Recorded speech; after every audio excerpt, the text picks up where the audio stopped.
Good morning Telangana. నేను సంగప్ప. ఈ ఓటుకు నోటు వ్యవహారం రేవంత్ రెడ్డిని దాటుకుని ఇద్దరు సీఎంల మధ్య మాటల వారదకపోయింది. పైగా ఆంధ్ర సీఎం చంద్రబాబు నాయుడు హైదరాబాద్లో సెక్షన్ 8 అమలు చేయాలి, హైదరాబాద్లో ఆంధ్ర ప్రజలకు రక్షణ లేదని చెప్పి ఢిల్లీలో కంప్లైంట్ చేశారు. తర్వాత నిన్న క్యాబినెట్ మీటింగ్ తర్వాత సీఎం కేసీఆర్ కూడా ఈ అంశాలన్నింటిపైన స్పందించారు. ఈ ఇష్యూస్ అన్ని కూడా ప్రధానంగా అన్ని పత్రికలు కూడా మెయిన్ బ్యానర్గా వచ్చాయి. ఈ అంశాలపై చర్చించేందుకు స్టూడియోలో టీఆర్ఎస్ నుంచి పాతూరు సుధాకర్ రెడ్డి గారు, బీజేపీ నుంచి ఎండ లక్ష్మీనారాయణ గారు, టీడీపీ నుంచి రాజారాం యాదవ్ గారు, కాంగ్రెస్ నుంచి మల్లు రవి గారు ఉన్నారు. రవి గారు, ఈ ఇష్యూని ఎట్లా చూస్తారు? హైదరాబాద్లో సెక్షన్ 8 అమలు చేయాలి, తర్వాత ఇద్దరు సీఎంల మధ్య మాటల వార్. ముఖ్యంగా హైదరాబాద్లో లా అండ్ ఆర్డర్ సిచ్యువేషన్ బాగాలేదు, గవర్నర్కి అధికారాలు ఇవ్వాలనే దాన్ని నేను వ్యతిరేకిస్తున్నాను. ఎందుకంటే ఈ జరుగుతున్నటువంటి ఎపిసోడ్ అంతా కూడా మొన్న జరిగినటువంటి ఎమ్మెల్సీ ఎలక్షన్లో ఒక ఎమ్మెల్యే ఇటు నుంచి అటు పోయాడు, మళ్ళీ అటు నుంచి ఇటు ఓటు రావడానికి వారు వీరు ప్రయత్నం చేశారు, మా ఫోన్లో రికార్డ్ అయింది, ఇవన్నీ చూడటానికి జరుగుతుంది. ఇవన్నీ కూడా ఇప్పుడు చర్చనీయాంశాలుగా వచ్చినాయి. దీంట్లో గవర్నర్ గారి అధికారాలు ఏ రకంగా ఉపయోగపడతాయి? ఇది ఎవరున్నా కూడా చేసేటటువంటి కార్యక్రమం, మనం చేసేటటువంటి కార్యక్రమం. కాకపోతే మనం ఏం చేసినాం అనేదాన్ని నిలబడి దాన్ని నిరూపించుకోవాల్సిన కార్యక్రమం ఉంది. ఇప్పుడు నా వాయిస్ నాది కాదని అన్నారు, కాదంటే కాకుండా చెప్పాలా. ట్యాపులు చేశారా లేదా, చేయలేదంటున్నారు, చేశారా లేదా, వీటన్నిటి మీద చర్చ చేయించాల్సిన అవసరం ఉంది. ఏ ప్రభుత్వం ఉన్నా, గవర్నర్ ఉన్నా, లేకపోతే ఇక్కడ ఉన్నటువంటి ముఖ్యమంత్రి ఉన్నా కూడా అదే రకంగా జరుగుతుంది. ఇవాళ ఎన్నికలు అనేది మామూలుగా వస్తున్నాయి పోతున్నాయి, ప్రతిసారి ఎన్నికల ముందు ఇటువంటి కార్యక్రమాలు జరుగుతుంటాయి అనేది మామూలుగా ఇక్కడ ఆంధ్రప్రదేశ్ భారతదేశంలో ఉన్న ఎన్నికల ప్రక్రియ. ఎమ్మెల్సీల గురించి ఎమ్మెల్యేలు ఏం చేస్తుంటారు, ఎమ్మెల్యేల గురించి మరి ఎమ్మెల్సీలకి ఎట్లా ఓటేస్తారు అనేది తెలిసిన సంగతి. ఎన్నికలు అయిపోద్ది. ఇక్కడ ఒక కేసుని ఒక పట్టుకున్న మేము చూసామని చెప్తున్నారు. దాని మీద చట్టం దాని పని అది చేసిన తర్వాత ఏదైనా మాట్లాడాల్సిన అవసరం ఉంటుంది. అంతేగాని ముందే నేను ఇక్కడ నుంచి ఈ పోలీసులు ఇక్కడ లేకపోవటం వలన, పోలీసుల్ని రెగ్యులేట్ చేయకపోవటం వలన జరిగేది కాదు కదా. ఆ ప్రభుత్వాన్ని ఆ పార్టీకి వాళ్ళు, ఈ పార్టీకి వీళ్ళు, ఆ రెండింటి మధ్యలో జరిగినటువంటి పోరాటం. రైట్. లక్ష్మీనారాయణ గారు, కేంద్ర ప్రభుత్వం ఇష్యూలో ఎట్లా స్పందించేట అవకాశం ఉంటుంది? చంద్రబాబు నాయుడు అంటారు వెంటనే సెక్షన్ 8 అమలు చేయాలి అని చెప్పి చంద్రబాబు అంటారు. కేసీఆర్ అంటారు కేంద్రం ఆ పని చేస్తుంది అనుకోవట్లేదు, వాళ్ళు పూసుకున్న మసీలో వీళ్ళు కూడా ఇంకొంత పూసుకుంటారని అనుకోవట్లేదని కేసీఆర్ అన్నారు. చంద్రబాబు గారు ప్రధానమంత్రిని కలిసిండ్రు, ప్రధానమంత్రిని ఒక రాష్ట్ర ముఖ్యమంత్రిగా కలిసిండ్రు. ఆయనకు సంబంధించి ఆయన చెప్పాల్సిందే ఆయన చెప్పినారు. ఇది కేంద్రానికి సంబంధించినటువంటి అంశం కాదు. ఇది ఇప్పుడు రాష్ట్రం పరిధిలో ఉన్నటువంటి అవినీతి నిరోధక శాఖకు సంబంధించినటువంటి అంశం ఇది. ఆ రకమైనటువంటి అంశానికి సంబంధించి కేంద్రం అత్యుత్సాహంతో జోక్యం చేసుకోవడానికి అవకాశం లేదు. ఒకవేళ ఈ రెండు రాష్ట్ర ప్రభుత్వాల్లో మరి ఏ రాష్ట్ర ప్రభుత్వమైనా దీని మీద కేంద్ర దర్యాప్తు సంస్థ సమగ్రంగా దర్యాప్తు చేయాలని కోరినప్పుడు దాని గురించి ఆలోచిస్తుంది తప్ప, కేంద్ర దర్యాప్తు సంస్థ అంటే సిబిఐ మీరు చెప్పేది, ఆలోచించే ఆస్కారం ఉంటుంది తప్ప మరి ఆ రకంగా తెలంగాణ రాష్ట్ర ముఖ్యమంత్రి అడగలేదు, ఆ రకంగా మరి ఆంధ్ర రాష్ట్ర ముఖ్యమంత్రి కూడా అడగలేదు. విషయాన్ని నివేదించారు వారు.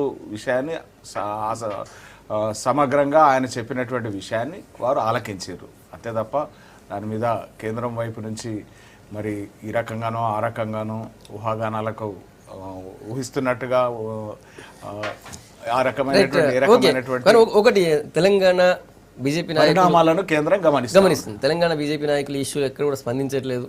తర్వాత పైగా హైదరాబాద్పై పూర్తి గవర్నర్కి అధికారులు ఇవ్వాల అంశాన్ని కూడా బీజేపీ వాళ్ళు ఎవరు మాట్లాడట్లేరు. సో చంద్రబాబు నాయుడు అది పదే డిమాండ్ చేస్తుంది. దాని ఎట్లా వస్తుంది? ఒకటి,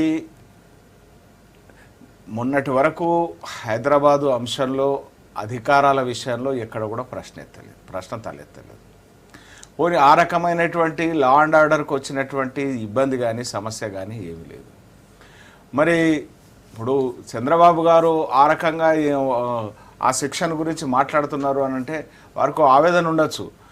మా ఎమ్మెల్యేలను తీసుకొని మా ఎమ్మెల్యేలను ప్రలోభపరిచి మా ఎమ్మెల్యేలకు వారు డబ్బులు ఇచ్చి మరి తెలంగాణ రాష్ట్ర సమితులు పోలీసుల రక్షణతో పంపించారు అనేటువంటిది ఒక ఆరోపణ చంద్రబాబు చేస్తూ ఉన్నారు. మరి అదే సమయంలో మమ్మల్ని ఇట్లా ఈ రకమైనటువంటి కేసులు ఇచ్చేసిండ్రు అనేటువంటిది ఇరికిచ్చిండ్రు అనేటువంటిది అభిప్రాయాన్ని వ్యక్తం చేస్తూ ఉన్నారు. అంటే పోలీసులు ఒక ముఖ్యమంత్రి పరిధిలో ఉన్నారు కాబట్టి ఈ విధంగా జరిగింది అనేటువంటిది ఆయన వ్యక్తిగతమైనటువంటి అంశం. ఆయన ఒక రాజకీయ పార్టీకి సంబంధించినటువంటి నేతకు సంబంధించినటువంటి అంశం, రాజకీయ కార్యకలాపాలకు సంబంధించినటువంటి తలెత్తినటువంటి వివాదం తప్ప శాంతి భద్రతలకు సంబంధించి తలెత్తినటువంటి వివాదం కాదు. అటువంటి పరిస్థితి ఇప్పుడు లేదు, అవసరం లేదు. అవసరం ఆ విధమైనటువంటి పరిస్థితులు ఉన్నప్పుడు కేంద్రం ఆ యొక్క అధికారాన్ని వినియోగించే సెక్షన్ 8ను మళ్ళీ వినియోగించేటువంటి ఆస్కారం ఉంటుంది. ప్రధానంగా హైదరాబాద్ ఇష్యూ మీదనే ఇక్కడ అందరికీ చెప్పారు. ఇప్పుడు నేనేమంటే ఫస్ట్ మనం చర్చ, ఇప్పుడు నిన్న కేసీఆర్ గారు మాట్లాడుతూ చంద్రబాబు గారు బురదలో ఇరుక్కున్నారు, మసి పోసుకున్నారు, నువ్వు బురద జల్లి నువ్వు బురదలు ఎత్తేసే ప్రయత్నం చేసుకుంటూ మీరు బయటకు వెళ్ళి మసి తీసుకొచ్చి మీద పోసి బట్ట కలిసి మీదేసి ఇలా అంటుకున్నదని చెప్పేసి మాట్లాడడం అంటే ఖచ్చితంగా ఇది దొంగ అన్నట్టుగా ఉన్నది. ఇలా అవినీతికి పాల్పడుతుంది ఎవరు? ఇలా ఎమ్మెల్యేల పార్టీ ఫిరాయింపు కోసం ప్రయత్నం చేసింది ఎవరు? ఒకరోజు ముందు ఫామ్ హౌస్కి ఒక ఎమ్మెల్యేని పిలుచుకొని డబ్బులు ఇచ్చి సెక్యూరిటీ తోటి పంపించినావు. 15 కోట్ల రూపాయలు ఫామ్ హౌస్లో అవినీతి డబ్బు అంతా తీసుకొచ్చి సీమాంధ్ర వీళ్ళని బెదిరించి డబ్బు తీసుకొచ్చి ఆ డబ్బులందరినీ ఆడ పోగేసి ఫామ్ హౌస్లో పోగేసి 1,000 కోట్ల రూపాయలు ఇలా నిజంగా ప్రభుత్వం దాడి ఏమైనా నిజంగా వాళ్ళు అనుకుంటే ఏసీ బాడికి పోతే 1,000 కోట్ల రూపాయలు దొరుకుతాయి. ఇప్పుడు ఫామ్ హౌస్లో పండట్లేదు. అవినీతి డబ్బంతా ఫామ్ హౌస్లో నిక్షిప్తం చేస్తూ ఉన్నారు. బంగారాన్ని వజ్రాలని మొత్తం డబ్బు అంతా నిక్షిప్తం చేస్తూ ఉన్నారు. కాబట్టి నీ డబ్బు కనిపించట్లేదు అంటే కనిపించదు. ఎందుకంటే మొత్తం పోలీసు ఉంది, రాజ్యం ఉంది, రాజుగా ఉన్నారు కాబట్టి కనిపించదు.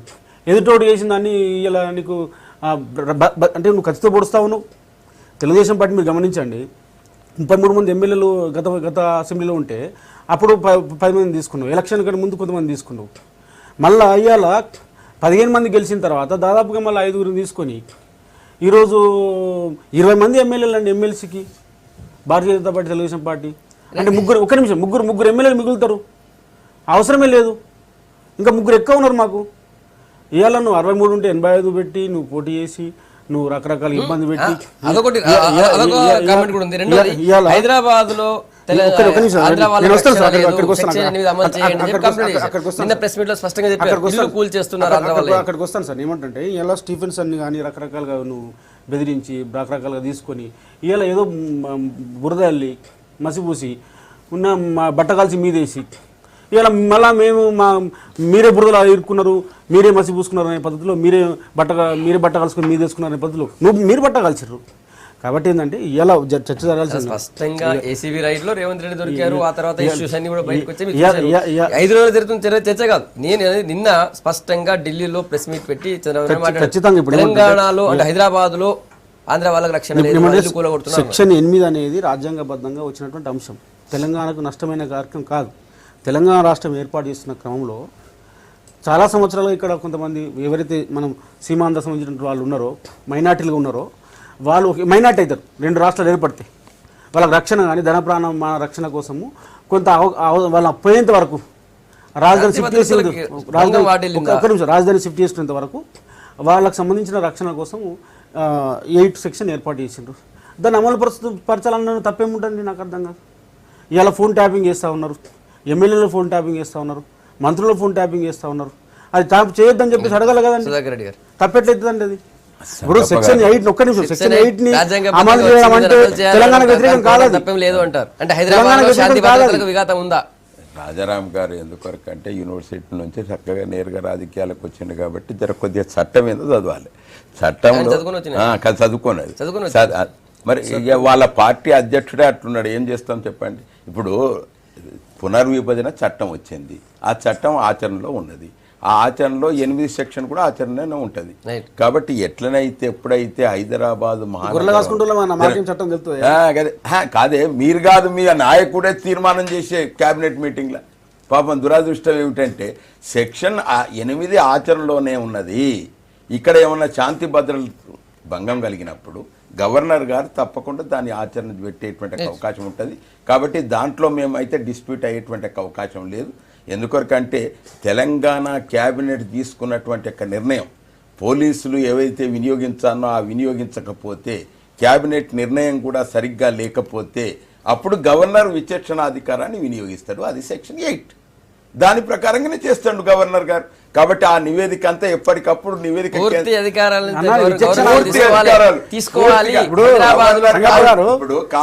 దాంట్లో సెక్షన్ 8 ప్రకారంగా గవర్నర్ గారు ఆబ్జెక్షన్ చేస్తలేడు, కేంద్ర ప్రభుత్వం ఆక్షేపణ చేస్తలేదు, ఇక్కడ ఉన్నటువంటి ఒక సీమాంధ్ర వాళ్ళు కూడా ఆక్షేపణ చేస్తలేరు.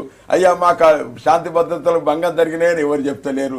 కేవలం నిన్న బుక్ అయినటువంటి ఆధారంగా చేసుకొని అవినీతిమయమైనటువంటి పరిస్థితి తెలుసుకొని ఇవాళ మా మీద ఏడొస్తుందో అని ఎదురుదాడి చేసుకోవటానికి తప్ప సీమాంధ్ర వాళ్ళ ఇళ్ళని మీరు ప్రొక్లేషన్ పెట్టి కూలగొడుతున్నారు. అది ఇవాళ కొత్తగానే సీమాంధ్ర వాళ్ళే ఉన్నాయా, తెలంగాణ వాళ్ళే కూడా ఉన్నారు.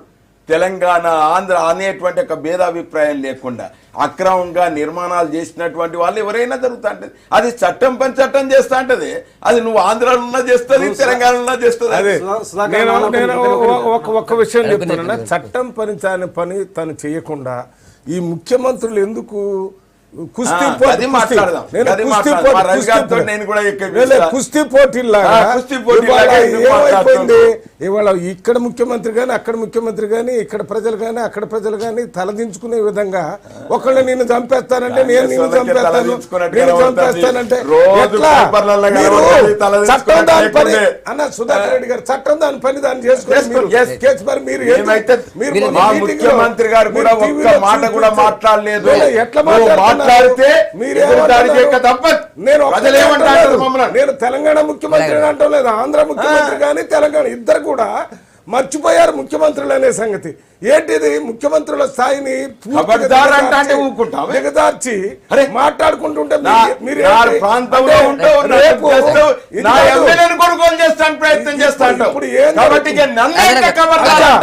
ఎమ్మెల్యేలు కొంటాం అనేది ఇప్పుడు ఏదో దొరికిన ఒక్క ఎమ్మెల్యే కాకుండా అంత ముందు ఒక ఎమ్మెల్యేని తెచ్చి మంత్రిని చేశారు, 4 ఎమ్మెల్యేలు కాంగ్రెస్.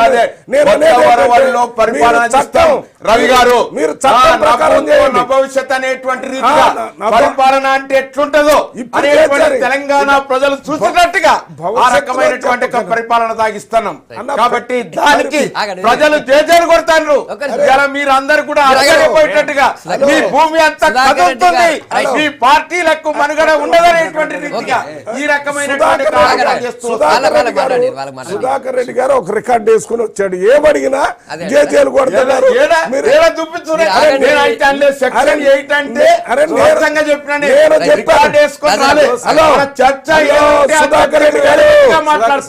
ముందే చెప్పాను, అందరికంటే ముందు సెక్షన్ 8 ఆల్రెడీ ఇంప్లిమెంటేషన్ లోనే ఉంది. అది చేయాలా, దాన్ని ఇంకా ఎక్స్ట్రా చేయాలా, గవర్నర్ వద్దని చెప్పాను. మరి అది కాకుండా నేను చెప్పేది ఏంటంటే మన ముఖ్యమంత్రుల స్థాయిని కిందికి దించేసి వీళ్ళు కొట్లాట చేసుకుంటున్నారు. ఇప్పుడు ఎట్లుందంటే పాకిస్తాను లేకపోతే ఇండియా ఎప్పుడు ఆ బోర్డర్ దగ్గర కొట్టుకుంటారనే అంత పరిస్థితి ఊరికే ఈ కేసు చట్టంలో ఉంది, జరగనే ఉంటుంది. సుధాకర్ ఏమన్నాడు, సరే యూనివర్సిటీకి డైరెక్ట్ వచ్చిన చట్టం గురించి తెలియదు అని చెప్పేసి ఒక మాట అన్నాడు. వారి అభిప్రాయం గొర్రె రాసుకుంటూ చట్టం గురించి తెలుతో తెలియదు అని కూడా అభిప్రాయం కావచ్చు. నేనేమంటే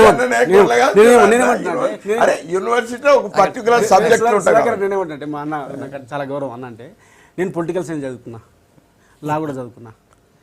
రాజ్యాంగ గవర్నర్ గురించి విచక్షణాధికారం గురించి మాట్లాడిన అన్న. సెక్షన్ 8 వేరు, విచక్షణాధికారం వేరు. రాజ్యాంగ సంక్షేమం సందర్భంలో విచక్షణాధికారాన్ని గవర్నర్కి పెడతారు. ఇప్పుడు రాజ్యాంగ సంక్షేమం రాలే మన దగ్గర. 8 సెక్షన్ ఏంది?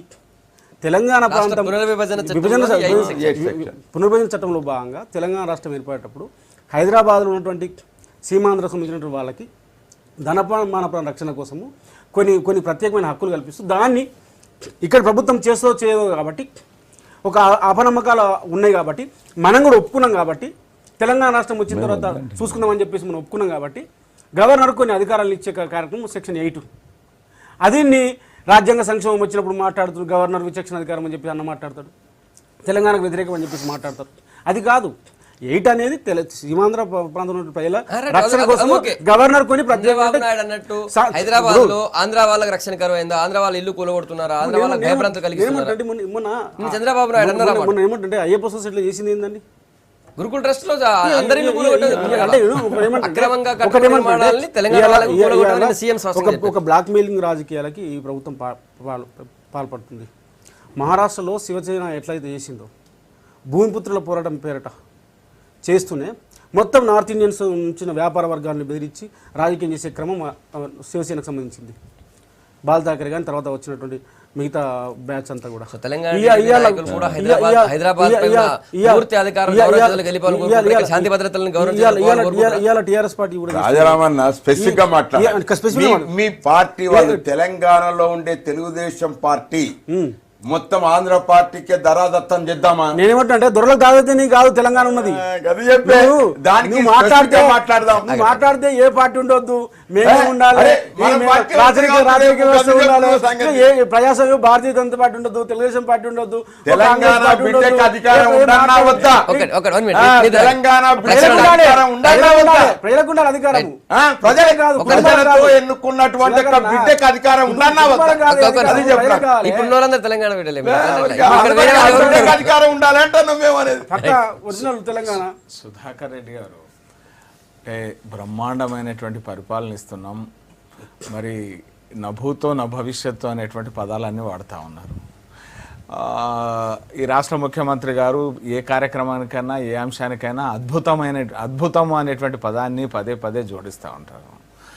మరి అద్భుతము, నభూతో నా భవిష్యత్తు, మరొక నూతన తెలంగాణ రాష్ట్రం, కొంత విలువలకు కూడా గౌరవం ఇచ్చి మరి ప్రజల్లో మీకు అంత అభిమానం వెల్లువెత్తుతుంటే మరి వచ్చిన వాళ్ళను ఇమీడియట్లీ రిజైన్ చేసి 6 నెలల్లో ఎన్నికలకు వాళ్ళ పార్టీ వేదిక పార్టీ సింబల్ మీద గెలిచి తీసుకుంటే బాగుంటుంది కదా. మరి దానికి ఎందుకు పోతలేరు? ఆ రకంగా కాకుండా ఇప్పుడు ఏమైపోయింది, ఈ ఏదైతే ఓటు నోటు కార్యక్రమంలో ఒకరేమో కెమెరాలకు ఒకరు నిలువునా దొరికారు, మరి ఇంకొకరేమో కెమెరాల పరిధిలో రాకుండా వ్యవహరిస్తున్నారు అనేటువంటిది ఇది చేస్తూ ఉన్నది. దీని మీద సమగ్రమైనటువంటి దర్యాప్తు జరగాల్సినటువంటి అవసరం ఉంది. ఇంతకుముందు ఢిల్లీలో చంద్రబాబు నాయుడు మాట్లాడినటువంటి ఇష్యూ గురించి చర్చిస్తున్నాం. రవి గారు, చంద్రబాబు నాయుడు నిన్న ఢిల్లీలో ఉన్నారు ఒక నేషనల్ మీడియాతో, ఒకళ్ళని అరెస్ట్ చేస్తే అది చివరి రోజు అని చెప్పి. ఏ ఉద్దేశంతో ఉంటారో అట్లాంటి అవకాశాలు ఏముంటాయి? నిజంగా అరెస్ట్ చేస్తే ఇక్కడ ఈ గవర్నమెంట్ ఎట్లా కూలిపోతుంది? అసలు ఈ మాట వల్లనే ఒక రకమైనటువంటి కవ్వింపులాగా కనపడుతుంది.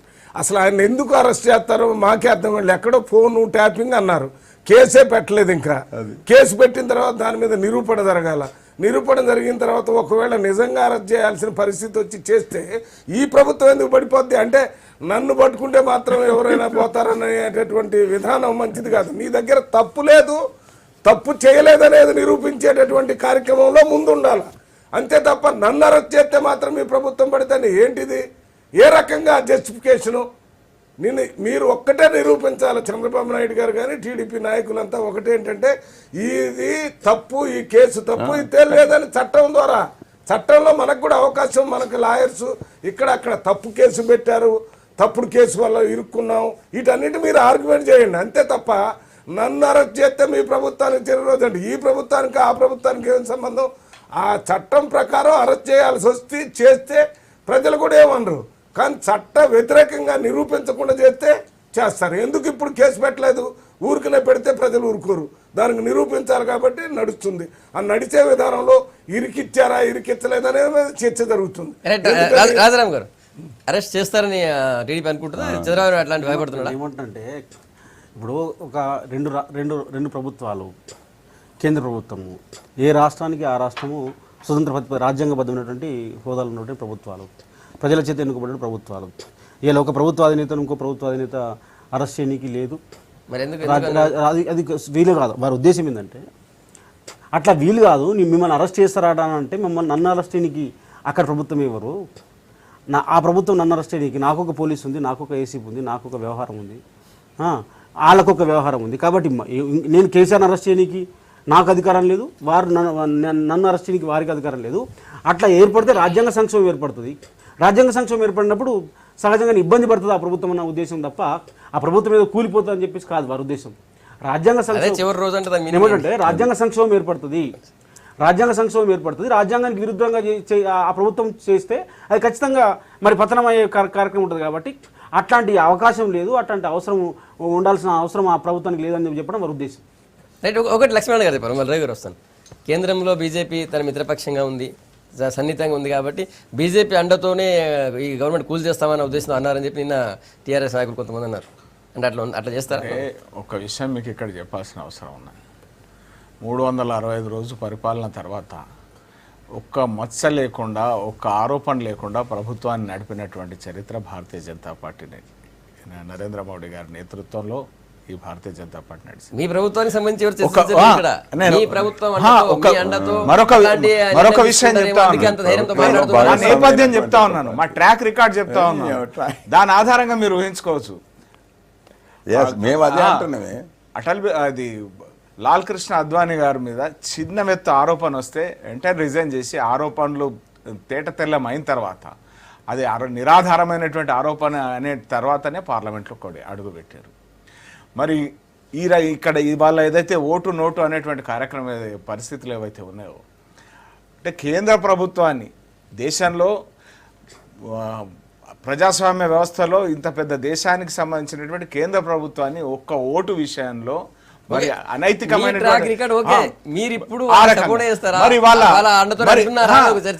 ఈ విధమైనటువంటి విధానం, ఈ విధమైనటువంటి దృక్పథం భారతీయ జనతా పార్టీది. ఏది కరెక్టు, ఏది న్యాయము, చంద్రబాబు అరెస్ట్ చేస్తే మీరు అండగా నిలబడరు అయితే పార్టీకి, టీడీపీకి. మేము ఏది న్యాయము, ఏది కరెక్టు అనేటువంటి దానికి పట్లనే నిలబడతాం. ఆయనను అరెస్ట్ చేస్తారో ఈ ఊహాగానాల మీద స్పందించాల్సినటువంటి అవసరం లేదు. ఏదైతే ఆయన ప్రకటన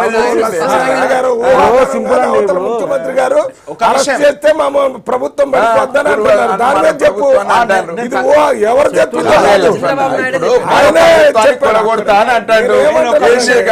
ఆయన ఆవేశంతో అనడంటే ఎవరైనా వ్యక్తిగతంగా భారతీయ జనతా పార్టీ రాజ్యాంగ పరిధిలో రాజ్యాంగానికి లోబడి వ్యవహరిస్తుంది.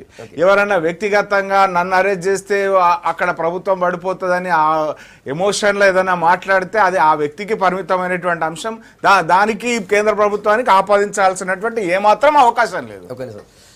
పదే పేపర్లకు లీక్లు ఇచ్చి అరెస్ట్ చేస్తామని చెప్పి కేసీఆర్ అంటున్నారు. అందువల్లనే అరెస్ట్ చేస్తానన్న అభిప్రాయంతో మాట్లాడినట్టుగా ఢిల్లీ చెప్పారు ఆయన. మా కేసీఆర్ పదే ఎప్పుడు మాట్లాడలే, మంగళగిరిలో మాట్లాడుతూ వారే. ఎందుకొరకంటే టేపులు రిలీజ్ అయిన తర్వాత మీడియాకు వచ్చిన తర్వాత ఎక్కడ ఆందోళనతోటి నన్ను అరెస్ట్ చేస్తారో అనేటువంటి ఒక భయోందోళనతోటి, కోపంతో, ఉక్రేషంతో ఆయన మాట్లాడినటువంటిది నేను మళ్ళీ రిపీట్ చేయడానికి అవకాశం లేదు. ఇక అట్లా మాట్లాడుకుంటే బాగుండదని ఇప్పుడు మా మల్లు రవి గారు అది అవసరం. ఇది ఇప్పుడు మీడియా చేసే పని మీడియా చేసింది, ఆ మీడియాను ఆధారంగా చేసుకొని ఆయన ఆందోళనకు గురై ఆ విధంగా మాట్లాడి ఇప్పుడు ఎవరు రాజన్న నువ్వు మాట్లాడినప్పుడు నేను మాట్లాడు కాబట్టి ఉరుకురుకు జన ఢిల్లీకి పోయింది. ఎందుకంటే భాగస్వామ్య పార్టీ, కేంద్రంలో భాగస్వామి, రాష్ట్రంలో భాగస్వామి కాబట్టి కేంద్రంలో ఉన్నటువంటి ఒక పార్టీ నన్ను ఆదుకుంటుంది అనేటువంటి ఉద్దేశంతో మళ్ళీ అట్లా ఏమన్నాడంటే అయ్యో అట్టెట్లయితుంది దాన్ని చూస్తాం అటు ఇటు మాట్లాడకుండా మాట్లాడుతాం. మరి రాజన్న ఏమన్నాడంటే అది ఒక రాష్ట్రం ఇట్లా జరుగుతుంది. మొన్ననే మనం చూసినాం జయలలిత కర్ణాటకలో మనకేం తీర్పు ఇచ్చింది. ఆ తీర్పు ఇచ్చిన తర్వాత జయలలిత పోయి నీ సంగతి చూస్తా, నీ అంత చూస్తా, నీ ప్రభుత్వం కూల్స్తా అనేటువంటి ఒక మాట మాట్లాడిందా? ఎస్, తీర్పు ఇచ్చింది కాబట్టి తీర్పుకు అనుగుణంగా ఆమె పోయింది, రాజీనామా చేసింది. మళ్ళీ అట్లా కాబట్టి ఈ రకంగా రాజన్న ఇప్పుడు మనం అంతా ఇది మన ప్రభుత్వమే, మాట వస్తే ఏం చేస్తాం? మీరు మాట్లాడతారు రాజ్యాంగం గురించి, చట్టాల గురించి మాట్లాడతారు, ధర్మం న్యాయం గురించి మాట్లాడతారు. నీకు పక్క రాష్ట్ర ముఖ్యమంత్రిని అరెస్ట్ చేసి నీకు ఇక్కడ హక్కు ఎక్కడదే నీకు లేనే లేదు. ఇప్పుడు వాళ్ళు కూడా ఏమంటారు, నువ్వు అట్లా చర్చ చెబుతుంటే వాళ్ళు కూడా నువ్వు ఫోన్ ట్యాపింగ్ చేసినావు కాబట్టి ఫోన్ ట్యాపింగ్ కేసు పెట్టి నిన్ను అరెస్ట్ చేస్తారు. అప్పుడు అప్పుడు అప్పుడు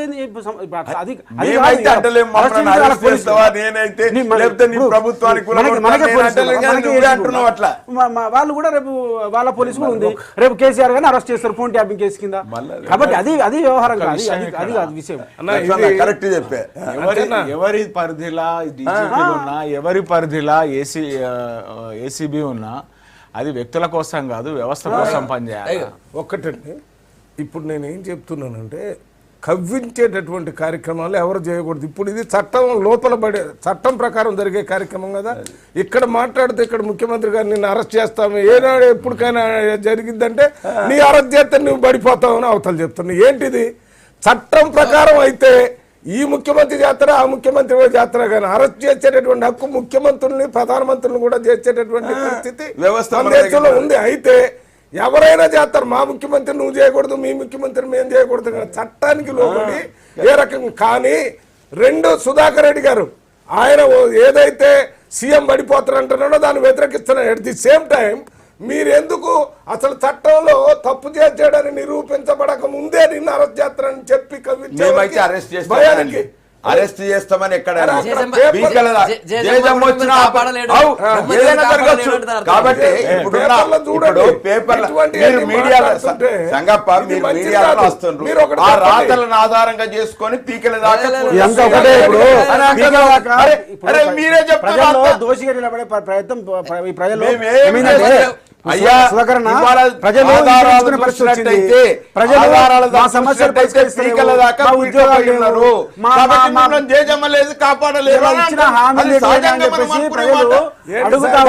ప్రభుత్వాన్ని మాట ఏమన్నట్టు అంటే ఒక ముఖ్యమంత్రిని పట్టుకొని ఖబర్దార్ అంటావు, ఒక ముఖ్యమంత్రిని పట్టుకొని సంగతి చూస్తా అంటావు, నువ్వు ఇప్పుడు ఈ ప్రభుత్వం ఏమైందంటే నిన్న మొన్న ఒక 1 year పాలనలో వీళ్ళు అనుకున్నటువంటి నెరవేరలే, ప్రజల నుంచి పూర్తి వ్యతిరేకత వచ్చింది. దీన్ని పక్కదారి పట్టించడం కోసం ఏదో రకంగా ముఖ్యమంత్రులు ఇచ్చి మార్చి ఏదో దొరికింది, కోతి కొబ్బరి సిప్ప దొరికినట్లు కూడా పట్టుకొని దీని చుట్టూ మొత్తం తిప్పి ఇక ప్రజా సమస్యలన్నిటి కూడా గాలి మేమేమని అంటున్నాం. వాళ్ళంటేనే న్యూటన్ సూత్రం రాజన్న వేస్తే నేనేస్తా నువ్వు మాట్లాడితేనే నేను మాట్లాడతాను, నువ్వు మాట్లాడకుండా నేను మాట్లాడితే చెప్పు నా తప్ప. ప్రజాస్వామ్యబద్ధంగా ఎన్నికైనటువంటి ప్రభుత్వాన్ని కూలదోసేటువంటి అధికారం గాని శక్తి గాని ఎవరికీ లేదు. మరి ఏదైతే కేంద్రంలో ఉన్నటువంటి ప్రభుత్వం ఏదైతే ఉన్నదో చాలా స్పష్టంగా పూర్తి కాలం ప్రజాస్వామ్యబద్ధంగా ఎన్నికైనటువంటి ప్రభుత్వానికి అండగా ఉండేటువంటి ఉంటది. దాని విషయంలో ఎటువంటి సంశయం లేదు. రెండో విషయం ఏదైతే ఉన్నదో ముఖ్యమంత్రులు ఇరు రాష్ట్రాల ముఖ్యమంత్రులు సంయమనం పాటించాలా. చట్టం ఏదైతే చట్టం పరిధిలో చట్టం తన పని చేసుకోకపోవడానికి సహకరించాలి తప్ప ఈ ఆవేశాలు ఎమోషన్స్ క్రియేట్ చేసేటువంటి విధంగా మాట్లాడడం సరికాదు. మనకు ఒక దేశానికి ప్రధానమంత్రిగా పివి నరసింహారావు గారు చేశారు. వారు ఏదైతే ఒరవడిలో ఉండేనో, ఏదైతే చాలా గుంభనంగా చాలా తక్కువ మాట్లాడి ఏదైతే వ్యవహారం జరిగేటువంటి విధంగా ఏదైతే ఉండనో వారిని వీరు ఒకసారి స్మరించుకొని ఆ రకంగా వ్యవహరించాలి. నేను ఒకటి చెప్తున్నాను, ఇవాళ మన దేశంలో కేంద్ర ప్రభుత్వం ఏం చేస్తుంది అనేటటువంటి ఆలోచన ప్రజలందరికీ వస్తుంది. ఇక్కడ పెద్ద ఎత్తున ఒక యుద్ధం జరిగే పరిస్థితి వస్తే మీరు కేంద్రంలో ఉన్నటువంటి వాళ్ళు ఆ ముఖ్యమంత్రిని ఈ ముఖ్యమంత్రిని కట్టడి చేయాల్సిన అవసరం ఉంది. ఎక్కడ పోయింది కేంద్ర ప్రభుత్వం? ఏం చేస్తుంది? వీళ్ళు అక్కడ ఉరికారు. ఇంతకుముందు కాంగ్రెస్ వాళ్ళు మాట్లాడితే ఢిల్లీ పోయారు, ఈయన ఢిల్లీ పోయి ఆయన ఢిల్లీ చేస్తున్నారు. కేంద్రం మాట్లాడాలా, మీరు పిలిచి మాట్లాడాలి. ఏ రకంగా జోక్యం చేసుకోవాలి? ఎందుకు మీరు అసలు మీకు ఒక విషయం చెప్పనా, మీరేం మాట్లాడుతున్నారు? మాట్లాడుకోవద్దంటే ఈ రకంగా బహిరంగంగా ఒకళ్ళ మీద ఒకళ్ళు మాట్లాడుకునే కార్యక్రమం చేయటం వల్ల ప్రజాస్వామ్య రూట్స్ వేళ్లే దెబ్బతినిపోతానని చెప్పాల్సిన బాధ్యత మీరు వినండి. కేంద్ర ప్రభుత్వం అనేది ప్రత్యేకంగా లేదు, రాష్ట్ర ప్రభుత్వాల ఫెడరేషన్ కేంద్ర ప్రభుత్వం. అన్ని 29 రాష్ట్రాలు కలిసి 29 రాష్ట్రాల్లో ఉన్న ముఖ్యమంత్రులు వాళ్ళందరూ కూడా రాజ్యాంగబద్ధంగా వచ్చేటటువంటి కార్యక్రమాన్ని ఏం చేయాలని అడుగుతున్నారు. అరే మీరు ఇట్లా మాట్లాడుకోకూడదని ముందే ప్రోయాక్టివ్ గా మాట్లాడాలి. మీరేమంటారు? అప్పుడు కొట్టుకొని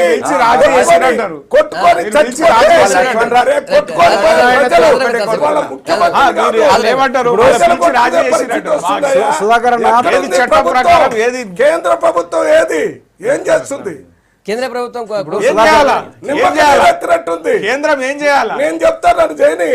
కేంద్రం ఏం చేయాలి? రాజీ చేయాలా? కట్టడి చేయాలి. రాజీ చేయాలా? ఏంటి మీరు అనేది ఏంటి? రైట్, ఒక ఆఫీసులో మీరు ఒక- మీరు అనేది ఏంటి? ఏం చేయాలో చెప్తానబ్బా, ఏం ఆరోపణలు చేయాలో వచ్చినటువంటి చెప్తాను. విషయాలు ఆరోపణలు సబ్సెట్ చేసి ఒక కేంద్రం రాజీ చేయాలా? ఆఫీసు కేంద్రం ఆ రకంగా సిద్ధంగా నేను లేదు. చెప్తాను. ఏది సిద్ధంగా తప్పుంటే ఉండదు. ఏది మీ పని కూడా తప్పు ఏది అయిపోద్ది. ఒప్పు దాని విషయంలో మీరు ఇట్లనే న్యాయ విచారణ ఉంటే జరిగి జరగాల్సినటువంటి అవసరం ఉంటుంది. రాజ్యాంగ సంక్షోభాలు వచ్చిందాకా ఉండకూడదు. మీరు దాన్ని కేంద్ర ప్రభుత్వం చేసే పని చేస్తుంది అన్న. కలెక్టర్ ఉన్నాడన్నా, ఒక కలెక్టర్ అది స్వపక్షం కావచ్చు, విపక్షం కావచ్చు, మిత్రపక్షం కావచ్చు, ఏ పక్షమైనా చట్టం పరిధిలో ఏదైతే పొరపాటు ఉంటుందో ఆ పొరపాటు సమగ్రమైన విచారణ జరిగి కోర్టు ముందు దోషిగా చెప్తాడు. మీరు ఆయన అక్కడ సీఎం ఏదో తప్పు చేశాడని ట్యాపింగ్ అయిందని చెప్తాడు. ఇంకో ముఖ్యమంత్రి మాట్లాడతాడు, ఆ ముఖ్యమంత్రి మాట్లాడతాడు. మరి చట్టం పని అది చేసుకోవాలి కదా. చట్టాన్ని మనం ఇది చేసి ఏ రకంగా పనిచేయాలో చెప్తున్నాం. ఇక్కడ ఒక ముఖ్యమంత్రి ఒక రకంగా చెప్తుండే, అక్కడ ఒక ముఖ్యమంత్రి ఇప్పుడు కంట్రోల్ చేయాలి కదా. తెలంగాణ రాజకీయాల్లో ఒక చర్చ ఏం జరుగుతుందంటే, అంతకుముందు ఈ రాష్ట్రంలో ఎప్పుడు జరగలే తమిళనాడు పద్ధతిలో కక్ష సాధింపు రాజకీయాలకి టీఆర్ఎస్ ప్రభుత్వం పాల్పడుతుందని చెప్పేసి ఒక చర్చ జరుగుతుంది. అతిగా అంటే ఇప్పుడు ప్రతిసారి చాలామంది ముఖ్యమంత్రులు అయ్యారు, రాజ్యాంగ వ్యవస్థలు నడిచాయి, అన్ని రకాలుగా ఒకరు పోయారు, ఒకరి తర్వాత ఇంకోళ్ళు వచ్చారు. కానీ ఇవాళ ఈ ప్రభుత్వము నేను వచ్చిన తర్వాత ఇక నేనే ఉండాలని చెప్పేసి మిగతా వాళ్ళు ఉండొద్దనే పద్ధతిలో ఒక కక్ష సాధింపుతో పోతుంది అనేది ఒక చర్చ జరుగుతున్నది. అతిగా చేస్తున్నారు అనేది ఒక చర్చ జరుగుతున్నది. ఇవాళ అన్న చెప్పాడు న్యూటన్ లా గురించి. న్యూటన్ థర్డ్ లా చర్యకు ప్రతిచర్య తెలంగాణకి ఎక్కువ ఉంటుంది అన్నో. ఇది మీరు గుర్తుంచుకోండి. మనం ఎక్కువ గట్టి ఒత్తితే ఖచ్చితంగా అంతే స్థాయిలో ప్రజలు తిరగబడతారు. అది కూడా మనం గమనించుకోవాలి. మేము రాజారాం తోటి లక్ష్మణ తోటి నేను ఒక్కటే కోరుతున్నాను. ఇప్పుడు మా లక్ష్మీనారాయణ గారు ఏమన్నారంటే అవినీతి రహితంగా మచ్చ లేకుండా పరిపాలన సాగిస్తారు. మరి ఇక్కడ ఇట్లా జరిగింది, సంగతి ఏంది? రెండు రాష్ట్ర ప్రభుత్వాలు వాళ్ళ దగ్గర పోయినప్పుడు వాళ్ళ దగ్గర రెండు రాష్ట్ర ప్రభుత్వాలు ఈ రెండు రాష్ట్ర ప్రభుత్వాలు ఎన్నికైనటువంటి ప్రభుత్వాలు మాకు ఇక్కడ ఇబ్బంది ఏం లేదు. మా రాష్ట్రంలో మేము బ్రహ్మాండంగా ఉన్నది, పరిపాలన సాగుతుంది, ప్రజలందరూ సుఖ సంతోషంతో ఉన్నారు. కాబట్టి వారి భాగస్వామ్య పార్టీ అయినటువంటి వాళ్ళు ఇక్కడ ఇరుకపోయినరు. ఇరుకపోయినప్పుడు బయట తీయాలి, బయట వాళ్ళు రావాలి తప్ప రిస్క్ లో. అందుకొరకే మా ముఖ్యమంత్రి గారు రాత్రి స్పష్టంగా చెప్పిండు, అయ్యా కేంద్ర ప్రభుత్వం మచ్చలేనటువంటి ఒక ప్రభుత్వం, కాబట్టి ఇటువంటి మచ్చ ఉన్నటువంటి వాళ్ళని ఆశ్రయిస్తారని మేము అనుకోము. కాబట్టి చట్టం జరుగుతుంది. అదే రాజనత్తుడు అదే అంటారు. ఇక్కడ ఏది జరుగుతుందో ఇక్కడ జరిగేటువంటిది మరి ప్రతి చర్య మనం ప్రభుత్వం మీద నిరాధారమైనటువంటి ఆరోపణలు చేస్తుండ్రు.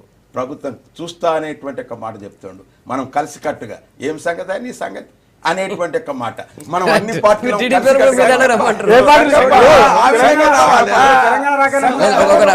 చెప్పారు. కేంద్ర ప్రభుత్వం సుధాకర్ రెడ్డి గారు చెప్పినట్టుగా ఒక్క నిమిషం సుధాకర్ రెడ్డి గారు చెప్పినట్టుగా ఇవాళ వీరు చెప్పారు కాబట్టి ఈయన మీద మచ్చబడ్డదని, మరి వారు కూడా వారి మీద చాలా చెప్తున్నారు. వారి మీద మచ్చబడింది పడలేదని చెప్పడానికి లేదు కదా, నిరూపించబడేంతవరకు ఆరోపణలు వేరు. ఈ సందర్భంలో వీళ్ళు వీధులకు వచ్చి ముఖ్యమంత్రి స్థాయిలో అరుచుకునే పరిస్థితి వచ్చినప్పుడు దాన్ని ఆపకపోతే ప్రజల స్థాయికి వస్తే ప్రజలు మనం అంతా ఒక గీత గీసుకున్నాం, అంతా ఇటు దాడితే ఆంధ్ర ఇటు దాడితే తెలంగాణ, వీళ్ళు కొట్టుకునే పరిస్థితి రాకుండా చూడాల్సిన బాధ్యత కేంద్ర ప్రభుత్వం మీద ఉంది. ఆ ప్రభుత్వం ఎందుకు ఇంటర్ఫీర్ కావడం లేదు? చెప్పండి.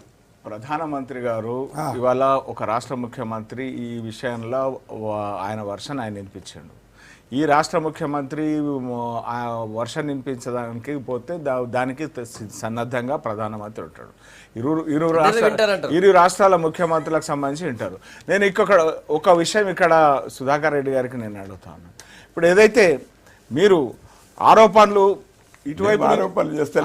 ఇటువైపు నుంచి ఆరోపణలు ఆ ముఖ్యమంత్రి మీద వచ్చినాయి, అటువైపు నుంచి వాళ్ళు ఏదో ఆరోపణలు చేస్తున్నారు. సమగ్రమైనటువంటి దర్యాప్తు ఒకవేళ కేంద్ర దర్యాప్తు సంస్థ ద్వారా చేయమని మీ రాష్ట్ర ముఖ్యమంత్రి గారిని అడగమని చెప్పండి. వారు ఇచ్చినటువంటి ఆరోపణల మీద వీరి మీద వచ్చినటువంటి ఆరోపణల మీద సమగ్రమైన దర్యాప్తు ఏది మేము మాకు ఆరోపణలు ఉన్నాయి, మాకు ఇబ్బంది ఉన్నదని మేము కేంద్ర ప్రభుత్వం దగ్గరికి కోర్టులోనే ఉన్నది.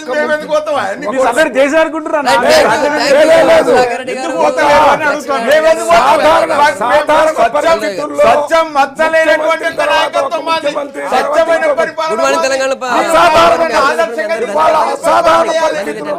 Stay tuned.